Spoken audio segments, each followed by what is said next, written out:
Hi, everyone. Thanks for tuning in and watching this on Very Paranormal. We have a very exciting new show with celebrity pet psychic Jackie Weaver. And I don't know, and it's like Dr. Doolittle. She talks to the animals, and it's amazing. And we also have with us Jackie Dennison, who is the one of the hosts and psychics in Rescue Mediums. Hi, everybody. And is the founder of Feathers Clairvoyant Academy. And I'm Michael Lamport, and I am the producer and the narrator of Rescue Mediums. And we are just going to see what happens with this first episode and ask Jackie Weaver a bunch of questions. So, Jackie Dennison, do you want to pose the first question? This is the two J's. Yeah. Yes. Jackie D and Jackie W. Yeah. Do you know what is so lovely? Just as we've come on, just before we went on air, I chose to wear a butterfly necklace today, and as soon as you came on, Jackie, you've got butterflies behind you. I mean, yeah. How in tune are we before we even start? Absolutely. Look, I'm just wearing a cat shirt. You're so in tune. Well, today, in honour of it being, the Celebrity Pet Psychic Show, I do have a few friends behind me. Oh, yes, you do. You can see a few little friends behind me who may want to talk to you at some point, but we'll see. But we're going to get started with one of the first questions that I would like to know is when did you first discover that you could communicate with animals? Well, it's something, when I was young, I would know things but didn't realise why I knew them. And I was brought up on a farm, and I had a huge connection with animals. But it wasn't until late on in life, when I got to just over 40, I had what was classed as terminal cancer. So I survived that, but it completely opened my mind up. And I thought I was going to heaven. So my mind was just totally changed. And then beautifully, Spirit brought an animal communicator to me, and she just chatted away and said, "Oh, you can do this." And I'm like, "Yeah." And she goes, "No," and asked the general questions, do you know things before they happen? Do you have dreams that come true? And I'm like, "Yeah." And she said, "Because you're psychic." And I was like, ah. And the penny just dropped as to why I would know stuff. And like, I was married to a horse dentist. He'd be working on a horse and say like something, my back would start to really hurt. And I would say, "Oh, my back's so sore." And I didn't realize I was picking up from the horse. I had no idea until I was taught how to do it. And then I recognized it. Right. So you were actually feeling the conditions that the horse, yeah. And so if the horse had, say, its back left leg was a little bit tender, you would feel your... Absolutely. Yes. So on a reading, I'll get a feeling and I'll just say to people, "Oh, I'm aware of my left hind leg," because I'd be a horse. Is there any issue with there? And hopefully, normally is yes, that's why we need to speak to you.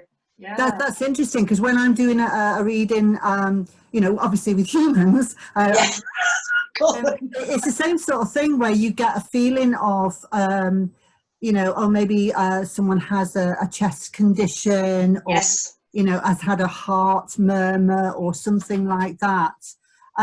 So that's when I'm doing readings for people sitting with me. I can pick up those feelings from the person that I'm doing the reading for. Yes. So they may have had the condition. However, I also pick up the feelings. So say someone has passed over with a stroke condition or a heart attack. Yeah. I can pick up on that. Does that work the same with animals? Can you pick up that with animals instead? Yes, exactly the same. And interesting, as sometimes our information is, we're not quite sure why we're given it. And earlier today, I was doing a spirit cat, and it showed me a picture of his back legs completely out behind him. And I was thinking, "Oh, if you had an accident or thrombosis, why are your back legs back?" And I did say to her, "I'm seeing this vision." And she went, "Oh, no, I don't understand that. It wasn't that." And I said, "Oh, okay." And then chatting on a bit more. Then it turned out we went further, and on a scan, he was completely anaesthetized. And what they'd done is put him with his legs backwards, so he was completely flat out, so that they could scan him like through his head and stuff. So that's where that came from. Wow. Yeah. A lot of information to get, isn't it? When the owner goes, no, that's not what I... That's true. And then you just... Yeah. Same with human readings, as I call them. You just have to push for further, more information, you know, and you keep getting bits, and then all of a sudden it just slots into place. Wow. Wow. Do you have a question, Michael, that you'd like? Yeah, this is probably a crazy question, Jackie, that you've been asked probably 1,000 times, but and I don't know why, because I err on the side of humor usually.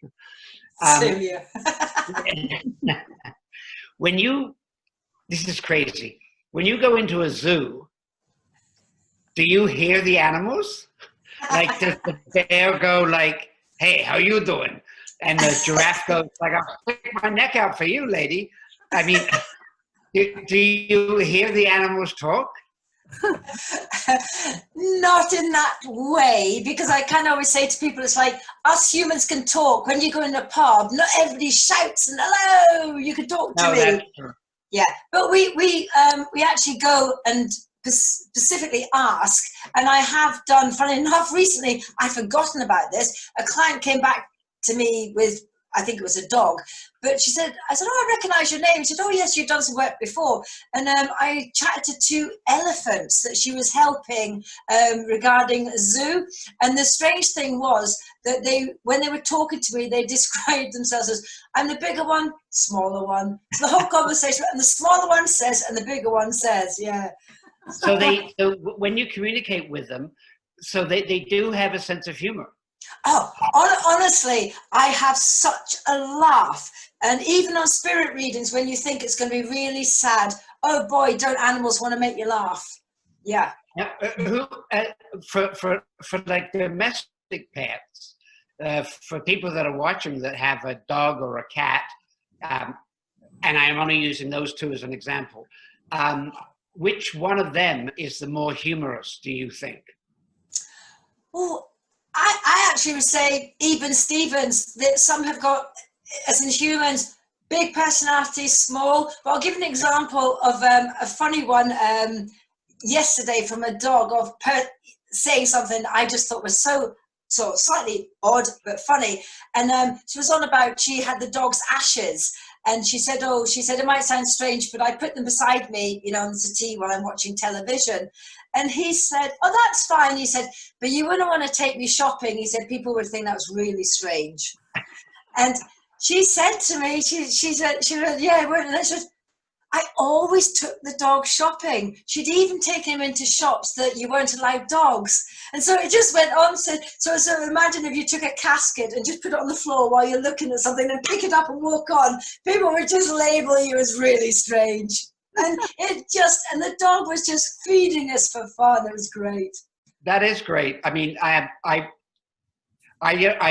when I talk to my cat, it's usually to say things like, "Stop doing that," or "You're a good boy."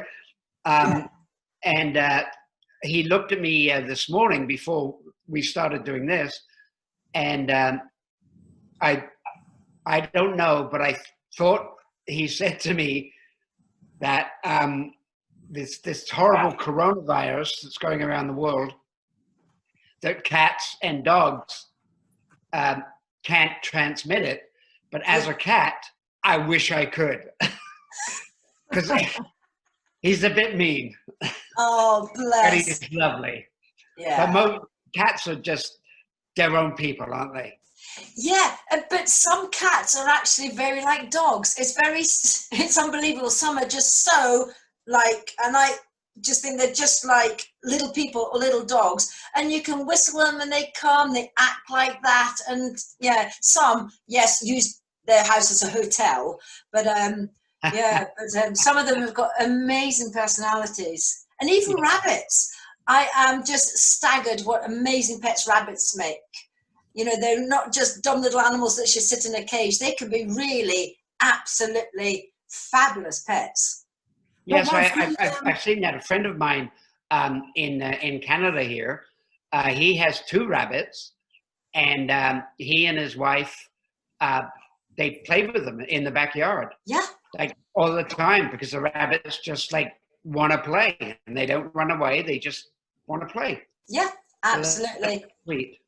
Yeah, my granddaughters have got 2 rabbits. They've had them, you know, from very tiny, so they're still very young. But they got their own little house outside. It's a 2-story little house, and then they've got their own little green area where they play, and they're so friendly. But boy, are they mischievous! They're really mischievous. You know, you put up some netting thinking they can't get out, but they can. It's a challenge. Well, what's the strangest animal that you've ever communicated with, Jackie? I'd say actually it was for fun. It was a kangaroo. Oh my God. And it was in Australia or Tasmania. I'll be in Tasmania. And basically she had a little wallaby that she'd hand reared. So that was amazing to chat to, because she could, obviously the point is you need to be able to validate information. Otherwise, you know, people think, well, you could just make anything up. So anyway, we chatted to this little one, and then she said, oh, while you're at it, she said, if you want, she said, I've got a kangaroo that's coming in, like giving us some problems. And he was called White Eye. And anyway, because he had a white eye. And he was coming in, and she was feeding them. And then he got to the point of, like, he was rattling the food container, trying to get into it. So we went into a bit of a negotiation, saying, if you keep doing that, you're going to get nothing. So we had this amazing conversation with him. Yeah, so that was just, yeah. Did he stop rattling the food container afterwards? He did, actually. He did. Yeah. And I always say, like, I'm amazed that some animals don't change, but some do. And I'm staggered when somebody comes back and said, unbelievably, next day, changed. And that absolutely proves communication. And if I'm doing a yard of horses and I've got a horse that's being a bit of a monkey for whatever reason, I sometimes say to the owner, don't tell anybody you've had a communication. So when their horse, if it changes, actually does what it's supposed to do, they'll go, wow, your horse is really behaving now. What have you done? Well, actually, I got someone to talk to him. You negotiate quite a lot then. You have to negotiate quite a lot at times. Yes. Yeah. And that's it's the same as with humans. And it's just funny because just as you were talking, this little one here decided he decided he heard your voice and he wanted to come and investigate to see who's talking. Oh, yeah. Bless. Do you find that animals do that they just come to you wherever you are? Yeah, I find I have got animals can see auras and feelings, whatever. And I went into a field of ponies recently, hadn't met any of them. And this pony just made a beeline for me. And my friend feeds his ponies every day. Paid no attention to him whatsoever. And it was just, and she was coming, and she was like, so all in a really weird way. And he was going, no, come here. And she was like, no. And she could obviously sense that, you know, there was just something different about me. Yeah, so but it doesn't happen all the time, but yeah, some are very open to it. And I think Jack, it's really true though, isn't it, that animals have a really good perception sense, maybe better than we do as humans. True. Like you can, animals seem to know, you know, whether it's birds or whatever, they seem to know when a storm is coming. Yes. They seem to know when, like, all of that sort of stuff. Yeah, look at the tsunami. We go out and we leave our umbrella at home. Yeah, like when the tsunami happened, the animals were gone. They knew before anything happened.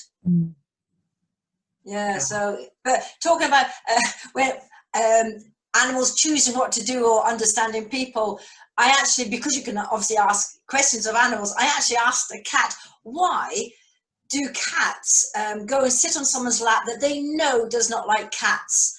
And the answer was because they look really rude shoving them off in company. Can you imagine sitting there going, yeah, you can't do anything about this. That's cat humor. That's great. It is. Do they ever ever tell you things about their owners that you don't pass on to the owners at times? Not really. And I've put that in a book a couple of times and saying, like, you know, they're not going to say, "Oh, Mummy kissed the postman" or anything like that. But they do drop things that I'm allowed to say. And I can remember a horse saying to me one day, it was so funny, it just said, "You can tell her she might be behind the stables, but I can still hear her swearing." So, busted. Who do you think is the most humorous animal that you've come across? Ooh. Do you know, they all, the most animals I tend to do is cats, dogs, and horses.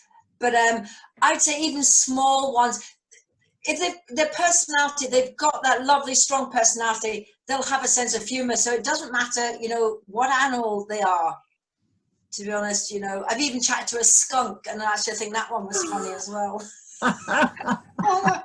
But actually, my first experience of a skunk, I was working for a client in America and chatting to a pony, and we're chatting, and then I got this awful smell, and I went, "Oh," I said, "I've just had this horrible smell," and she goes, "Oh, that'll be the skunk." I was like, "All right, okay." So were you in America, or were you doing that via like a photograph or something? Or Yeah, just working at a distance by photograph. Yeah.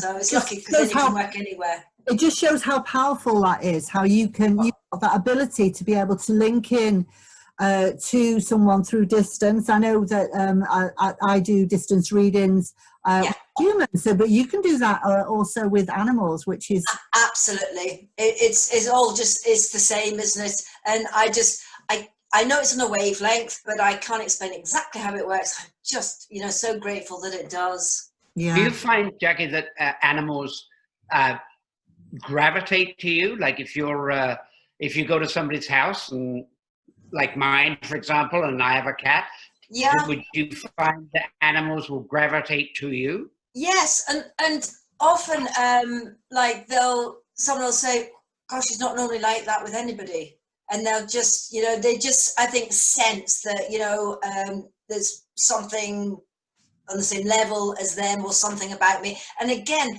animals are so sensitive to energy. Absolutely. So, you know, they know.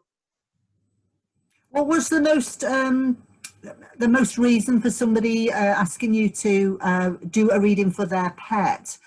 Do you find that it's like, you know, the pet's in distress, or what's the most thing that you're asked? Various on living animals, I'd say behavioural, a lot of like rescue, if they've got like a medical problem going on, although, you know, we don't say, you know, obviously I don't diagnose, I just give them what I get. And actually I recently had a cat who had had a leg pinned, and it's giving me this feeling in my hip, and I'm like, I don't know what this is.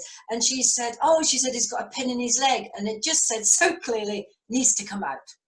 And I went, "That's what I hear." So she said, "I agree." So she said she went to the vets, and she actually said, which I always say, you know, probably don't tell the vet, but she did. And she just said, "Someone's spoken to my cat and said this pin needs to come out." And she said, "Yes, it does."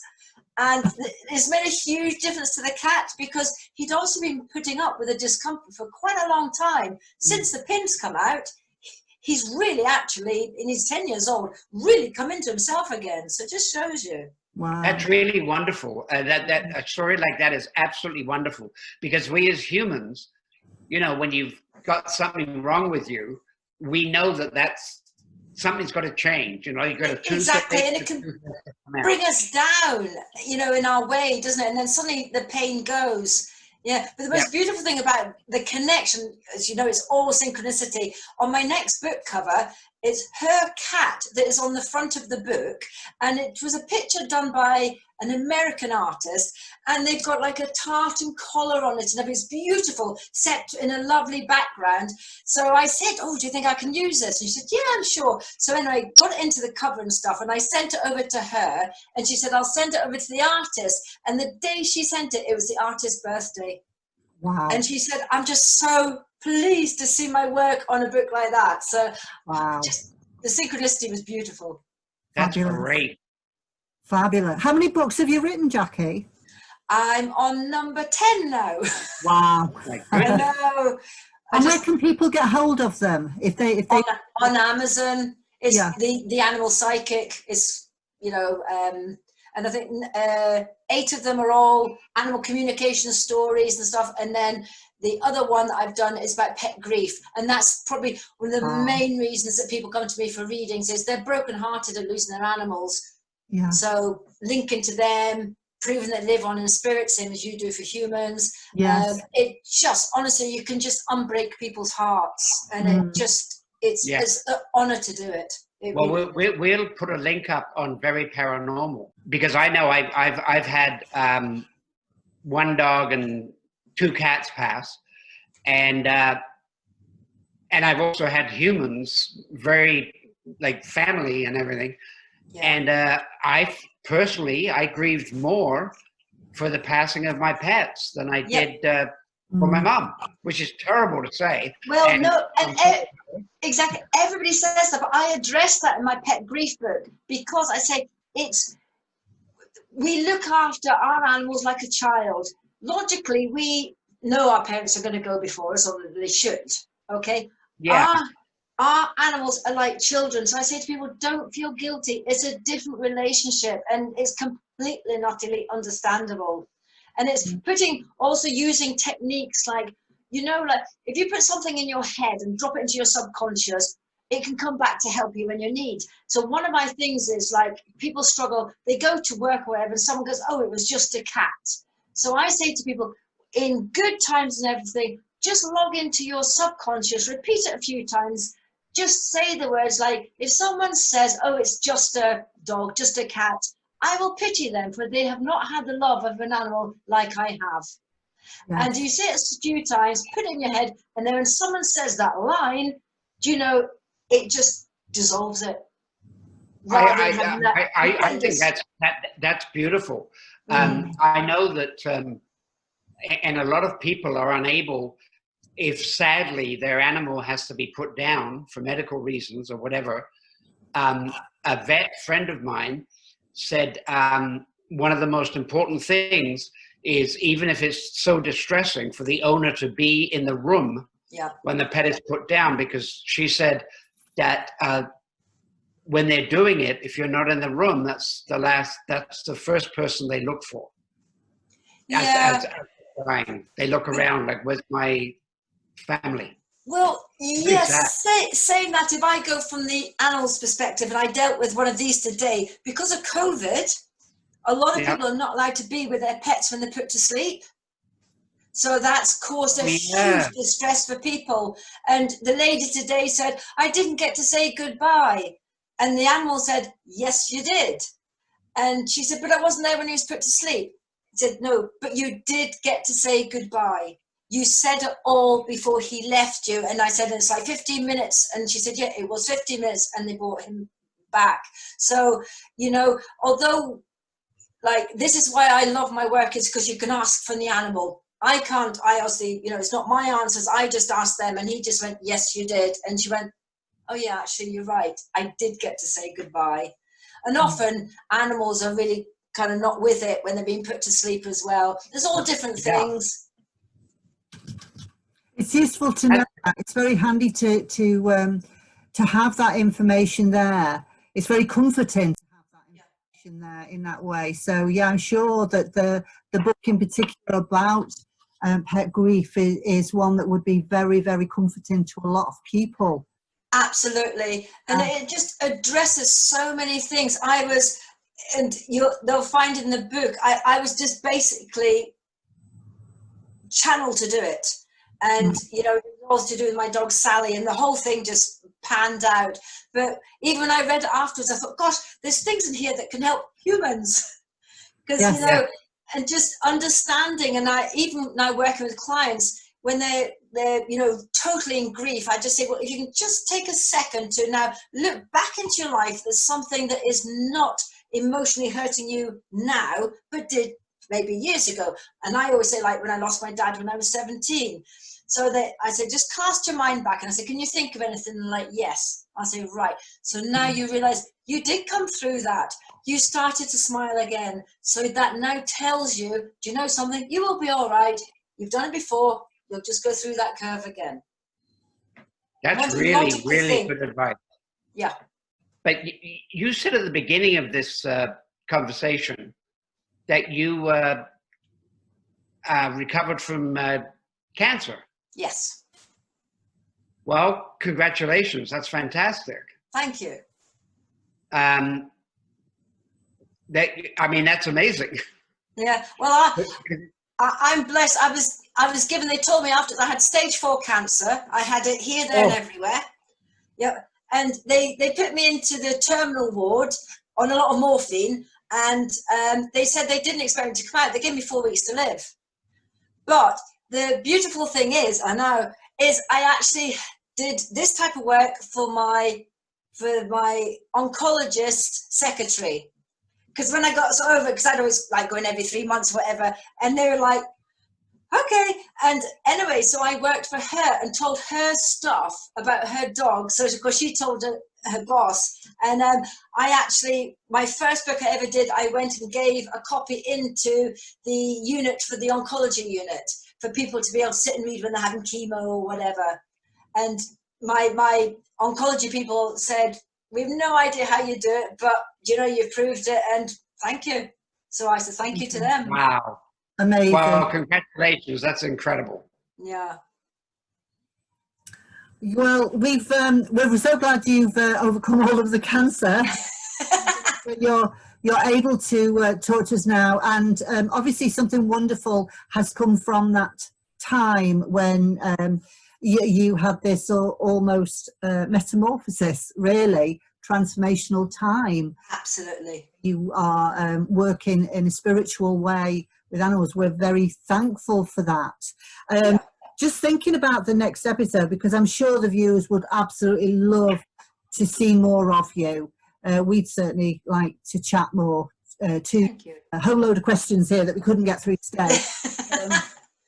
But what if we were to ask the viewers if they wanted to send in some photographs of maybe they've got a pet that they've got a problem with, and they'd like to know why this is happening to the pet. Maybe if they send the photographs in, would you be willing to do a reading from the photograph? Yes, I can do that, and maybe not even necessarily problems, just that they, want to hear from their animals, or even a spirit reading, whatever. There's little bits of information I ask is the name of the pet, obviously in the orders, but the name, age, and their gender, because do you know something? Animals don't care if they're a boy or a girl, but people do.